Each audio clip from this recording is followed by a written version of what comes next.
Namaskar. Welcome to another episode of Editorial. You know the best part of a vibrant democracy? The best part of a vibrant democracy is when you have multiple views.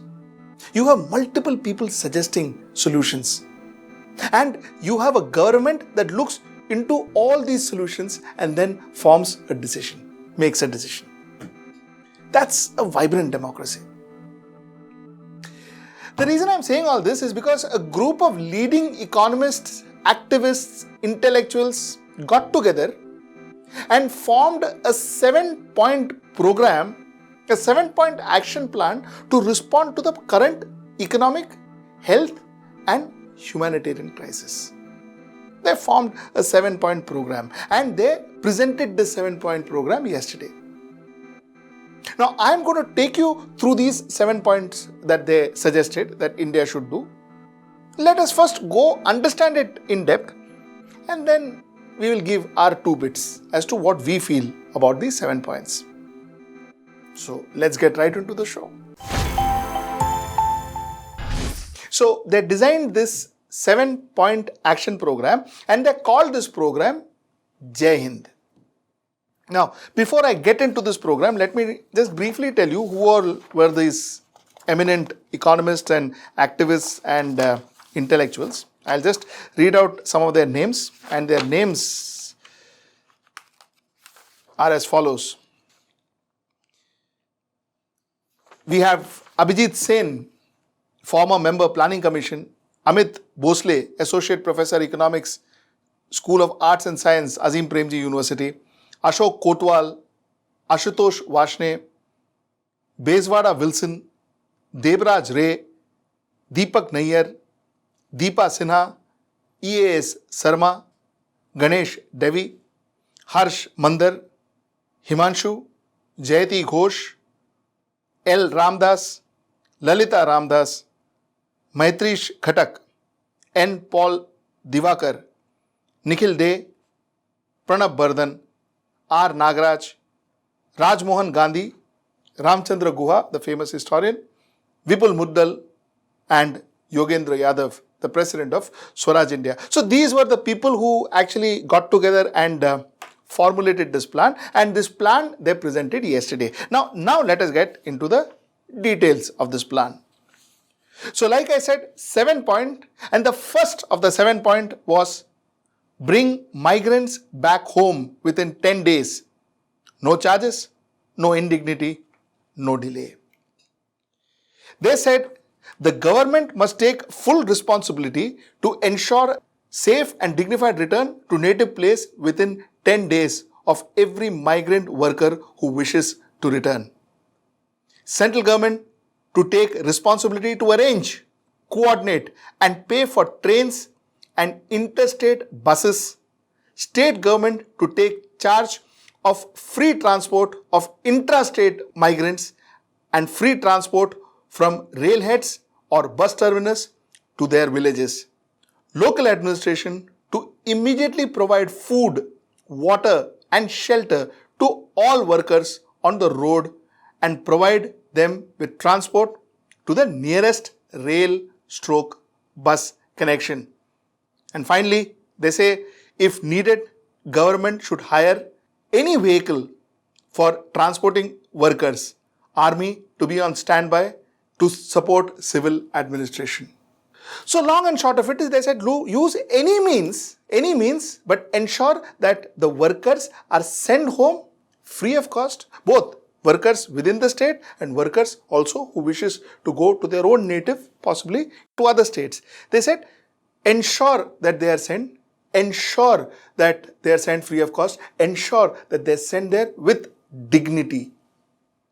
What they are saying is use any means, any transport, any vehicle that you wish. You call for that vehicle. Keep the army on standby, but ensure that these people are sent home. Good plan.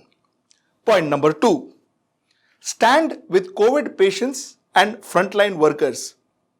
From test to ventilators, universal free healthcare, easy access to free testing for all symptomatic persons, adequate arrangements including use of private infrastructure for free institutional quarantine, equipped hospitals, ICU beds and ventilators, complete 1-year medical and economic cover against COVID to all frontline workers and their family, full and regular disclosure of information regarding the progress of disease and health facility.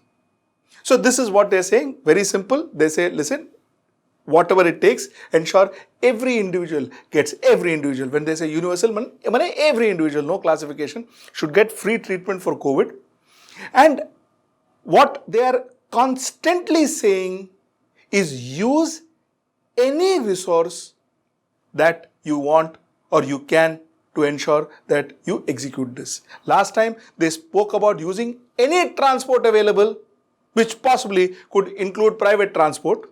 Here they are talking about any facilities that is available, possibly also including private facilities, to ensure that COVID victims are taken care of. Now, the reason I'm stressing on this point is because this point is going to be the most crucial point in these 7 points, which we will come to and we'll discuss in detail. So that's their point number 2, stand with COVID patients and frontline workers. Point number 3, no one goes hungry. Universal access to expanded PDS for 6 months. Every person on ration card entitled 10 kg food grains, 1.5 kg dal, 800 milligrams of cooking oil, 500 milligrams of sugar per month. Additional names on emergency ration card on demand on the basis of any identity, address, proof, verification by local representative or officials. Ration equivalent to midday meals and ICDS food supplement to be delivered at home. And finally, community kitchens for the hungry to be run in each school till universal ration cards get activated.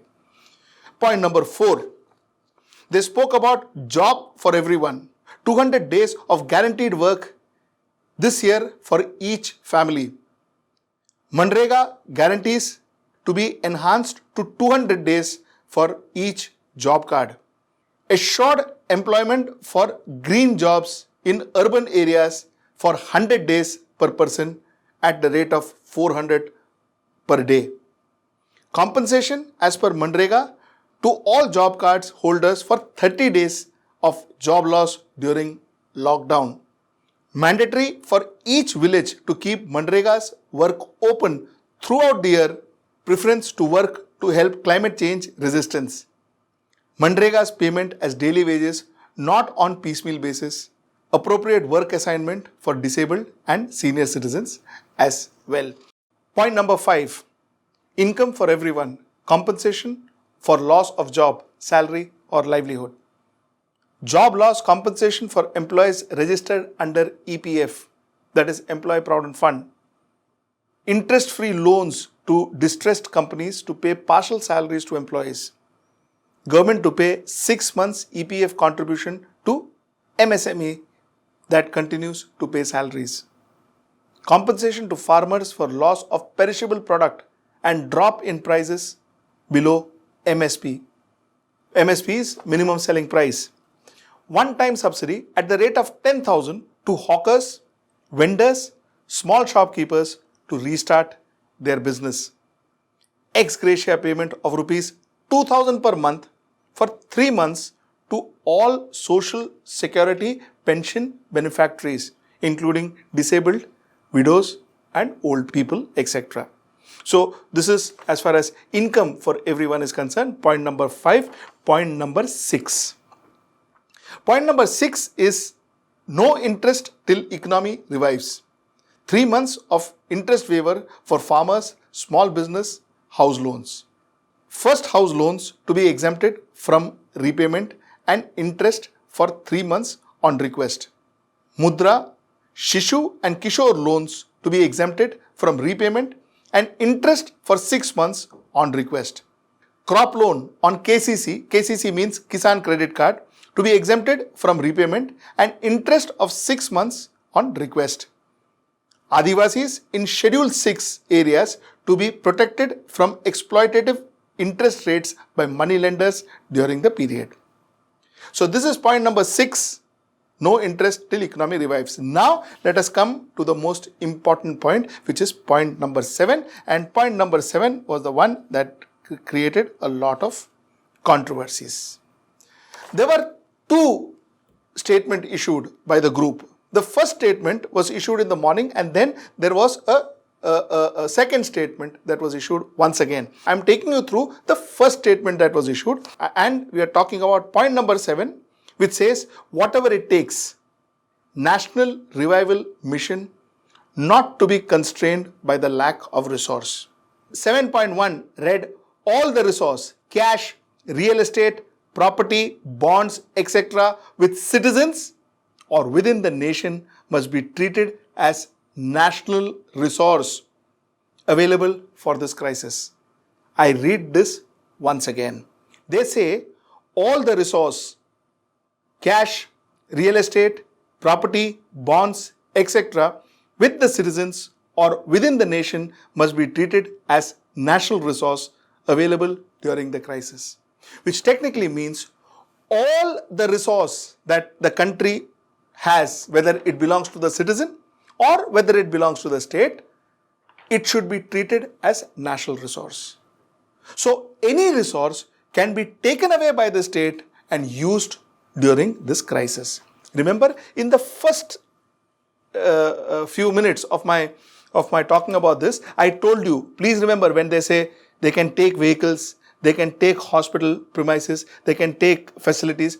So the government has the right to take away any resource if they so desire. This is how the group felt that the resources would be made available to the government to ensure that this is actually executed. This plan is actually executed. This was 7.1. It created a major furore in the social media and in the intellectual community. A lot of people said that this is communism. They said this is another form of communism. You are trying to promote communism in this country. So that was point number 7.1. 7.2 was central government to share at least 50% of the additional revenue raised for this purpose with the state government, and expenses under this mission to be first charged on the exchequer. Everything else follows. Complete ban on all wasteful and non-essential public expenditure and subsidiary. So what they said is, Baba, everything else, no other expenditure, no other wasteful expenditure, no other thing. Everything is number 2. The top priority is for expenditure to ensure that this 7 points are executed. Now, like I said, there was a lot of furore, there was a lot of controversy, and immediately this group changed their 7.1 and they represented their 7.1 in a new format, wherein they said that the government must explore emergency ways in raising resources going beyond the usual set taxes and leeways to cope up with the problem of funding large relief packaging. So they changed 7.1 from all resource, cash, real estate, property, bonds, etc. with the citizens or within the nation must be treated as national resource to government must explore emergency ways of raising resources going beyond the usual sets of taxes and levies. So they changed it. They said, Baba, listen, the government should now think of more ways than taxes and levies to ensure that this money is collected and then this should be executed. I thought the moment they changed 7.1, their entire plan was just another plan. Like normally what our good Prime Minister Narendra Modi puts up. The plan that ye hoga, wo karenge, ye hoga, wo karenge. Nothing how, kaise karenge is out.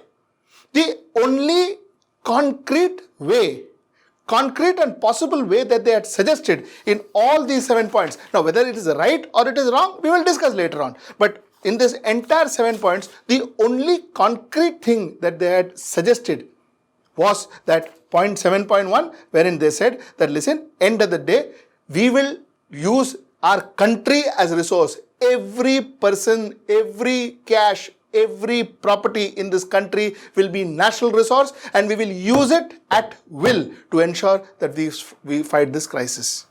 So it will be the property of the state.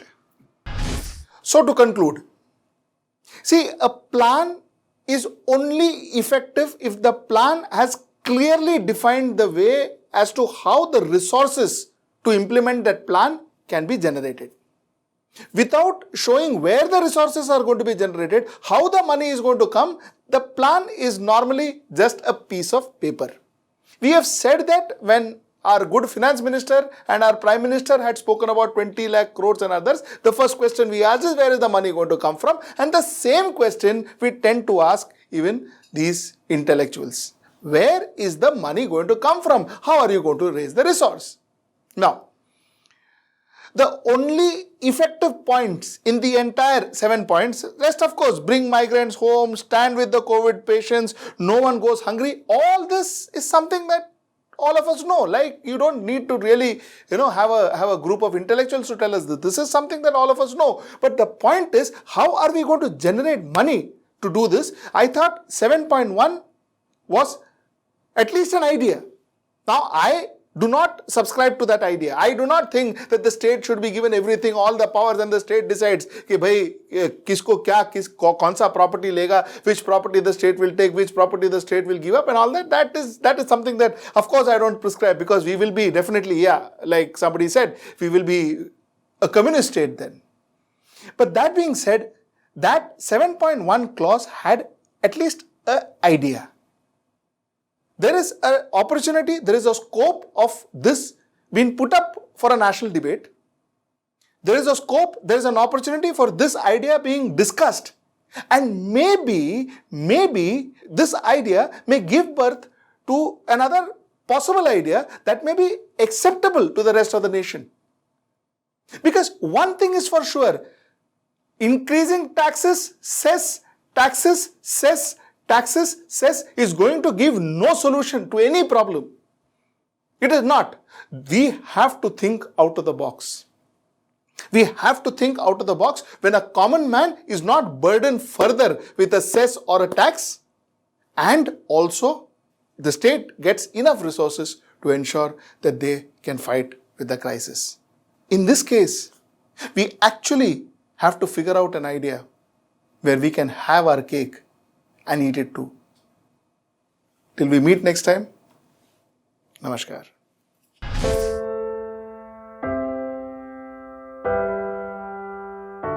हमारे घरों में भी बच्चे होते हैं जो हमसे प्यार दुलार की आस करते हैं।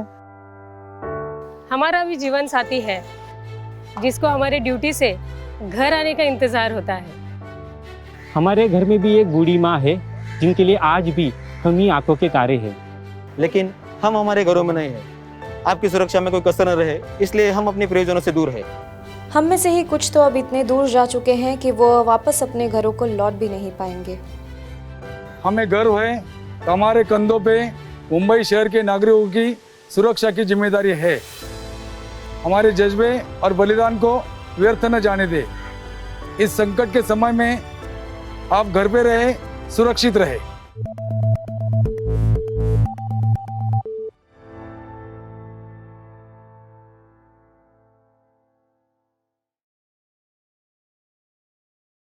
Now be the first to know about the latest updates on our new news app. Go on your Android or iOS, search for HW News Network. Download our app, choose the language you prefer to get updates in, and be up to date with the latest news.